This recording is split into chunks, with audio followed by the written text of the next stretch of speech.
Assalamualaikum warahmatullahi wabarakatuh. Monggo sareng-sareng kita lajengaken ngaji kitab Fathul Qorib beserta syaratnya, mudah-mudahan bermanfaat. Bismillahirrahmanirrahim. Wa ijtani bulan ngedohi sapa qadil hajat ma ing perkara dikira kang wis den tutur apa ma. Fitorike ing dalam dalan al-masluki kang den ambah linasi maring menungso. Etika berhajat selanjutnya adalah hendaknya orang yang berhajat menjauhi perkara yang telah disebutkan, yakni dari buang air kecil ataupun buang air besar di jalan yang dilewati manusia, karena untuk menghindari dilaknat oleh orang yang lewat di jalan tersebut. Ini berbeda ketika kasusnya jalan tersebut ditinggalkan oleh manusia, artinya jalan yang sudah tidak dipakai, maka hukumnya tidaklah makruh. Falau zalako ahadun bisa babil hajatil lati kodohar fitoriki fatali falam yatman. Umpama kalau ada kasus ada orang terpleset dengan sebab tinja yang ada di jalan tersebut, maka orang yang mengeluarkan tinja ini tidak terkena hukum doman, tidak mengganti rugi. Walaupun toh terjadi kerusakan itu dia tidak mengganti rugi. Dan walaupun tinja tersebut ditutupi dengan menggunakan tanah atau semisalnya, di anahu daruratun, karena hal itu adalah sesuatu yang harus karena orang itu kalau sudah pengen keluar hajat, sudah keluar pengen buang air besar ataupun kecil, maka tempatnya dimanapun biasanya harus dikeluarkan, maka itu dikatakan darurat. Namun sebaiknya orang itu tidak menutupi tinja tersebut. Karena apa? Agar orang itu tahu dan menjauhinya. Ini beda kasus kalau umpama yang dibuang di jalan itu adalah kulit semangka ataupun kulit pisang, sehingga ada orang terpleset dan mengalami kerusakan, maka orang yang membuang kulit semangka ataupun kulit pisang tersebut ini harus mengganti rugi. Alasannya li'anal intifa'a bitoriki masyrutun bisalamatil akibah, karena penggunaan pemanfaatan jalan umum maksudnya ya, ini disyaratkan harus selamat pada akhirnya. Kita lanjutkan. Wa fi maudhi'i dililan ing dalam panggonan yub-yub soifan ing dalam waktu panas. Wa fi maudhi'i samsilan ing dalam panggonan panas sitan ing dalam waktu rendeng. Dan etika yang selanjutnya, adab yang selanjutnya, orang yang berhajat ini hendaknya tidak berhajat di tempat berteduh pada waktu musim panas dan di tempat yang terkena sinar matahari pada waktu musim dingin. Dua tempat tersebut itu artinya apa? Artinya al-muradu minhuma mahalu hadisin nasi, artinya tempat orang itu berbincang-bincang, tempat berteduh pada waktu dingin dan panas ini loh, adalah tempat perbincangan orang-orang, berkumpulnya orang-orang, dengan syarat ketika perbincangan yang dilakukan ini adalah perbincangan yang mubah saja, tidak sampai pada hari yang haram, seperti umpama mereka berkumpul untuk membicarakan kejelekan orang lain, atau ada perbincangan yang sifatnya ingin pungli dan lain sebagainya, maka hukumnya tidak makruh untuk buang air kecil ataupun buang air besar di tempat tersebut. Bahkan balqat yajibu in afdo ila man il maksiati, bahkan hukumnya bisa wajib kalau hal itu bisa membubarkan kemaksiatan. Kita lanjutkan. Wa fi sakbilan ing dalam bolongan fil arti ing dalam bumi. Wa huwa utai sakop iku anazilu perkara kang temurun al mustadiru kang bunder. Walafdu sakop utawi lafaz sakop iku sakitun kang gugur fi ba'dinus salimat ing dalam sebagian tulisan matam. Etika yang selanjutnya, orang yang berhajat ini hendaknya tidak berhajat pada lubang yang ada di tanah. Lubang itu artinya adalah al-nazil al-mustadir, yakni bulat dan turun, itu namanya lubang. Karena apa? Karena tujuannya ketika ada hewan yang sifatnya lemah, kita tidak akan menyakitinya, atau ada hewan yang kuat hingga kita juga tidak disakiti. Maka dikatakan di dalam syarahnya wa mislu al-ghar wal kahf, semisal dengan lubang yang ada di tanah adalah gua. Al-kahf itu juga sama seperti al-ghar ini sebenarnya maknanya ya. Alasannya ini seperti yang saya katakan tadi, li anahu qad yakunu fi dzalika hayawanun dhaifun fayata'adda. Karena ketika nanti kita kencing di lubang tersebut atau dalam gua tersebut ya, ada hewan yang lemah maka kita akan menyakitinya. Ada hewan yang kuat maka hewan itu justru akan menyakiti pada kita. Fa in hulaba ala donihi adan lahu auli mafiki minal hayawanil muhtaram haruma alaihi dalika. Kalau kita menduga ya, bahwa di situ akan ada hewan yang kita sakiti atau di situ ada hewan yang dimuliakan, maka haram untuk mengencingi lubang yang ada di dalam tanah tersebut. Kita lanjutkan lagi.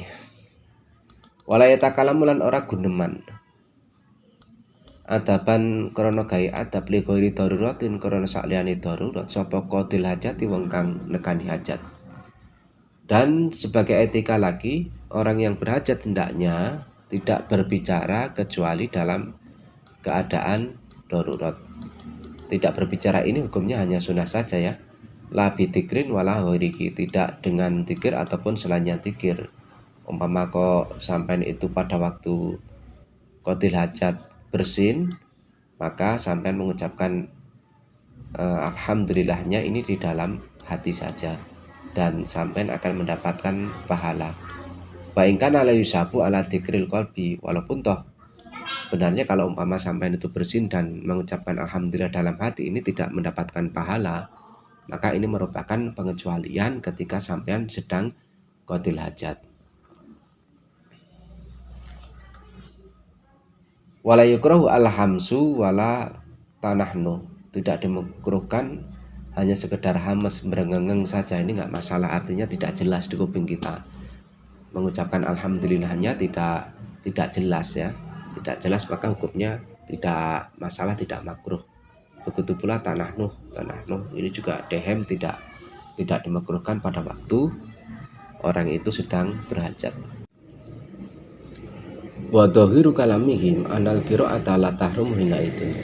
Dhahir ungkapan para ulama bahwa membaca Al-Qur'an ini hukumnya tidak haram tatkala qadil hajat. Bahwa katalika dan itu benar. Walaupun toh Imam Abdurrahim mengatakan al-laik bi ta'dim al-man'u, yang sesuai dengan takdim ini mestinya dicegah, dilarang membaca Al-Qur'an ketika saat qadil hajat. Qalu adaban ainatban, seperti yang saya katakan tadi bahwa berbicara pada waktu qadil hajat ini merupakan hanya etika saja, artinya hukumnya hanya sunnah saja. Qalu qadil hajat dhahiruhu an hadzal adab mukhtasun bi qadil hajat. Dhahirnya bahwa etika ini hanya terkhusus bagi orang yang berhajat saja, walaysa kadzalika, dan itu tidak benar. Bal ya'umu ad-dakhilu li nahwi kansin au wat'imain, bahkan hukum tidak berbicara ketika masuk ke tempat pembuangan hajat ini mencakup terhadap orang yang masuk tujuannya hanya untuk membersihkan kamar mandi, umpama membersihkan WC atau untuk meletakkan air di dalamnya, maka hukumnya juga sama. Li'anna hadzal adab muta'alliqun bil makan, karena adab ini hubungannya adalah dengan tempatnya, bukan pada waktu hajatnya ya, tempatnya. Sehingga dari situ kita mengetahui faqadil hajat laisa biqayyidin, maka berhajat, orang yang berhajat ini bukanlah qayyid. Jadi umpama sampai masuk WC tujuannya hanya untuk membersihkan WC, ini disunahkan pula untuk tidak berbicara atau hanya meletakkan air di dalamnya saja tanpa berhajat, maka hukumnya juga sunnah untuk tidak berbicara. Artinya kalau berbicara ini hukumnya adalah makruh. Kita lanjutkan. Alal bauli ing atase nguyu wal khaitilan biapi. Fa in ta'at mongko lamun menarik apa daruratun darurat lal kalami maring kalam. Kaman kaya wong ro akang ningali sapa man hayatan ing ula taksutu alin nejo apa hayat insanan ing manungsa. Lam yukrah mongko ora dan makruhake apa al kalamu kalam hina itin ing dalam nalikane inta'at darurat ilal kalam. Etika berhajat ini tidak berbicara ketika orang itu kencing ataupun BAB. Sekarang kalau umpama ada darurat yang menarik orang tersebut untuk berbicara, seperti halnya orang yang melihat terhadap ular yang ingin menggigit manusia, maka tidak dimakruhkan, maka dengan demikian hukumnya tidak dimakruhkan. Qaluhu alal bauli wal ghaid dhahiruhu alal karahata fi hali khurujil kharid faqat. Dhahirnya ungkapan alal bauli wal ghaid ini bahwa kemakruhan ini terjadi hanya ketika saat keluarnya air kencing dan tinjanya. Dan ini merupakan pendapat dari Imam Khatib dan diikuti oleh Imam Ibnu Qasim. Namun pendapat yang muktamad mengatakan bahwa kemakruhannya ini bisa terjadi sebelum air kencing atau tinja keluar ataupun setelahnya. Qaluhu insanan laisa biqayyitin bal misluhu kulu hayawanin muhtaramin. Tadi dikatakan bahwa ketika ada darurat yang menarik seseorang harus berbicara, maka hukumnya tidak makruh. Seperti ketika ada ular yang ingin menggigit manusia. Kata manusia ini bukanlah qayyid. Artinya ketika ada hewan pun, hewan yang dimuliakan, ada kambing ataupun lain sebagainya, di situ akan digigit ular, maka hukumnya juga sama, tidak makruh. Bahkan hukumnya bisa wajib, bal yajibu intahak kokol ada. Bahkan wajib kalau memang nyata akan terjadi sebuah hal yang menyakitkan. Tahdiran lil insani minadorori. Tujuannya adalah untuk mengingatkan kepada orang lain dari sebuah bahaya. Tidak hanya manusia saja, wa misluhu al hayawan muhtarun, seperti yang telah disebutkan sebelumnya. Wala istakbilu lan ora madhep sapa qadil hajat asam saing srengenge wal qamar lan rembulan. Wala yastadbiruhu malan ora mungkuri sapa qadil hajat ing sames wal qamar. Etika yang selanjutnya, orang yang berhajat ini hendaknya tidak menghadap terhadap matahari dan rembulan, juga tidak membelakangi keduanya. Ayyukrohu tegese den makruhake lahu kedue wong apa dalika mengkono-mengkono yastakbilu samsa wal qamar wa yastadbiruhuma hala qada'i hajatihi ing dalam tingkah nekani hajatil qadil hajat. Maksudnya ketika orang itu berhajat dimakruhkan untuk menghadap matahari dan rembulan dan membelakangi keduanya. Lakin Nawawiyah tetapi Imam Nawawi Firadati ing dalam kitab Raudhah wasarhil muhadzab lan syarah muhadzab iku kala ngendika sapa Imam Nawawi rupane ngendika ina istidbarahuma satuhune mungkuri sames wal qamar iku laisa ora ana apa istidbarahuma iku bimakruhin kelan makruh. Akan tapi Imam Nawawi mengatakan di dalam kitab Raudhah dan kitab syarah muhadzabnya bahwa membelakangi matahari dan rembulan ini hukumnya tidaklah makruh. Berbeda dengan menghadap keduanya, maka hukumnya tetap makruh. Wa hadza huwal mu'tamad, dan ini adalah pendapat yang mu'tamad. Ini perbedaan di antara para ulama. Tadi yang awal mengatakan menghadap ataupun membelakangi matahari dan rembulan ini hukumnya makruh. Akan tetapi pendapat yang mu'tamad bahwa yang makruh itu adalah menghadap saja. Kalau membelakangi ini hukumnya tidak makruh. Seperti yang diungkapkan Imam Nawawi di dalam kitab Syarah Raudhah dan kitab Syarah Muhadzabnya. Wa qala lan ngendika sapa Imam Nawawi fi Syarhil Wasit ing dalam Syarah Wasit. Inna tarka istiqbalihima setuhune ninggal madhep sames wal qamar wastidbarohima lan mungkuri sames wal qamar iku sawaun padha. Imam Nawawi di dalam Syarah Wasit mengatakan bahwa meninggalkan menghadap matahari dan rembulan ataupun meninggalkan membelakangi matahari dan rembulan saat qadil hajat ini hukumnya sama. Ai fayakunu tegese ono tegese ono apa tarka istiqbalihi mawastidbari mawau iku mubahan mubah. Artinya meninggalkan menghadap ataupun membelakangi matahari dan rembulan ini hukumnya mubah saja. Ini berbeda lagi pendapat Imam Nawawi di dalam Syarah Wasit yang mengatakan bahwa menghadap ataupun membelakangi, ini hukumnya hanya mubah saja. Wa qala ngendika sapa Imam Nawawi fi tahqiq ing dalam kitab tahqiq, inna karohata istiqbalihima, setuhune kemekruhane madhep sames wal qamar iku la asla, ora ana asal iku maujud laha kedue karohata istiqbalihima. Bahkan di dalam kitab tahqiqnya Imam Nawawi mengatakan bahwa kemekruhan di dalam menghadap matahari dan rembulan ini tidak ada dalilnya sama sekali. Wa qalu utawi dai musonef, wala yastakbilu, rupane wala yastakbilu ilah sampai akhir iku sakitun kang gugur fi ba'dinu sail matni ing dalam sebagian tulisan matan. Ucapan Kiai Musonef yakni wala yastakbilu sampai akhir ini tidak disebutkan atau tidak ditulis di sebagian kitab tulisan matan. Kita lihat pada qaulunya. Qauluku fayakunu mubahan dhaifun binisbati lil istiqbal. Hukumnya adalah dhaif dinisbatkan dengan menghadap matahari dan rembulan. Tadi kan sudah dikatakan bahwa kalau pendapat yang muktamad, yang makruh itu adalah menghadap terhadap matahari dan rembulan.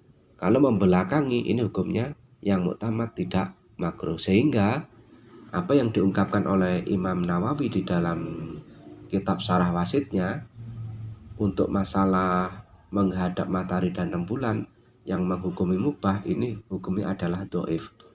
Karena yang muktamad ini adalah hukumnya tetap makruh untuk yang menghadap. Kalau yang membelakangi ini tidak, karena hukumnya tidak makruh berarti mubah, ini sudah tepat. Qala fi tahqiq ila akhir bertuhu bihadal ibarah ta'yidun ma qablaha fil jumlah wa dhaifun kama alimta. Kemudian yang terakhir kita lihat di dalam syarah Bajurinya ada tatimah penyempurna dari etika-etika dalam berhajat fi baqiyati adabi qatil hajat, yakni etika-etika qatil hajat yang lainnya. Bagi minal adabi ala yang duro ila farjihi. Pertama, etika di dalam berhajat yang lainnya adalah satu, tidak melihat kepada kemaluan ketika kita berhajat, wala ila khariji minhu, wala ilal khariji minhu, dan tidak melihat apa yang dikeluarkan ketika kita berhajat, wala ila samai, dan tidak melihat kepada langit, wala yab'asu biyadihi, dan tidak memainkan dengan tangannya, wala yaltafitu yaminan wala wasimalan, dan tidak menoleh kanan dan kiri. Wa ayabuda aninasi ila haitsu la yusma'u lil khariji minhu sautun.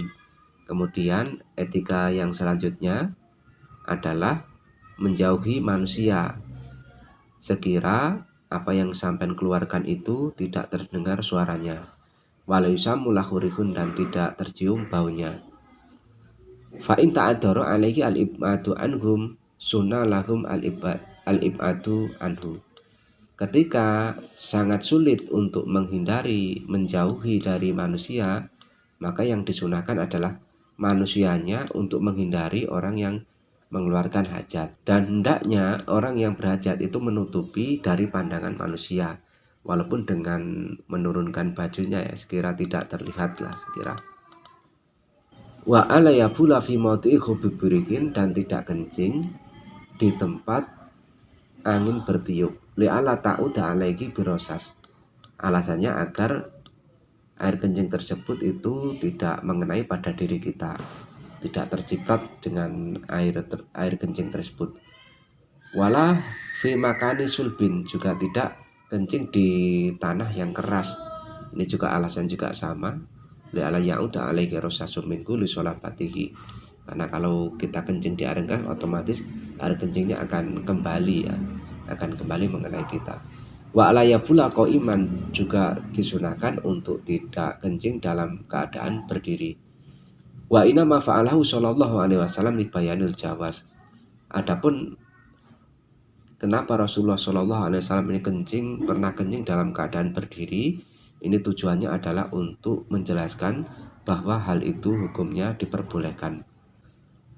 Ala anak Aisyah taqolat man hadasakum anna nabiyya balagha iman fala tusaddiquhu. Bahkan Dewi Aisyah pernah berkata, ketika ada orang bercerita kepada kalian semua bahwa Nabi itu kencing dalam keadaan berdiri, maka janganlah kamu membenarkannya. Untuk pertemuan kali ini cukup sekian.